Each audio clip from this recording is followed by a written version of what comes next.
Sir మాది east Godavari అండి. రాజమండ్రి దగ్గర అనపర్తి అండి మాది. బ్రెయిన్ స్ట్రోక్ వచ్చాను సార్. శ్రీరామ్ గారును శ్రీనివాసరెడ్డి గారు చూశారు సార్. చాలా బాగా చూసి పెట్టారు. చాలా బాగుంది సార్.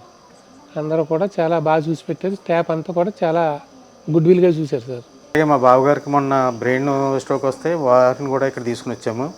ఇక్కడ మొత్తం స్టాఫ్ మొత్తం అందరూ కూడా పూర్తి సహకారంతో చాలా బాగా ఎప్పుడు కలితే అప్పుడు రెస్పాన్స్ అవుతూ చాలా బాగా డాక్టర్స్ అందరూ కూడా చాలా రెస్పాన్సిబిలిటీగా శ్రీరామ్ గారు, డాక్టర్ శ్రీరామ్ గారు, శివానంద రెడ్డి గారు, శ్రీనివాసరెడ్డి గారు చాలా బాగా చూస్తున్నారండి.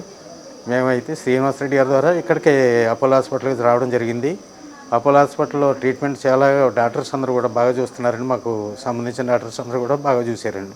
Thank you Apollo hospital, thank you Srinivasareddy sir, Apollo doctors, Sriram sir, Sivananda Reddy sir, మొత్తం స్టాఫ్ అందరూ కూడా చాలా బాగా చూస్తున్నారండి.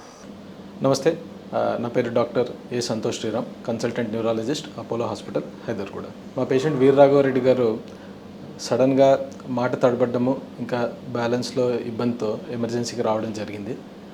వారిని వెంటనే ఎమర్జెన్సీ సిబ్బంది దాంతో న్యూరాలజీ టీమ్ ఎవాల్యుయేట్ చేసి స్ట్రోక్ డయాగ్నోస్ చేయడం అనేది జరిగిందండి. ఎమర్జెన్సీ ట్రీట్మెంట్ ఇనిషియేట్ చేసి దాని తర్వాత స్ట్రోక్ అనేది వారికి ఎందువల్ల వచ్చింది, వారు ఇంతకుముందు కూడా హార్ట్కి సంబంధించిన సమస్యలతో కూడా ఇబ్బంది పడ్డారు, దానికి దీనికి ఏమన్నా ఒక లింక్ ఉందా అని ఎవాల్యుయేట్ చేసి ఆ ప్రకారంగా ట్రీట్మెంట్ మాడిఫై చేసి మనం వారికి ట్రీట్మెంట్ ఇవ్వడం అనేది జరిగింది. దాంతో ఈరోజు వారు చాలా బాగా కోలుకొని డిశ్చార్జ్ అవుతున్నారు.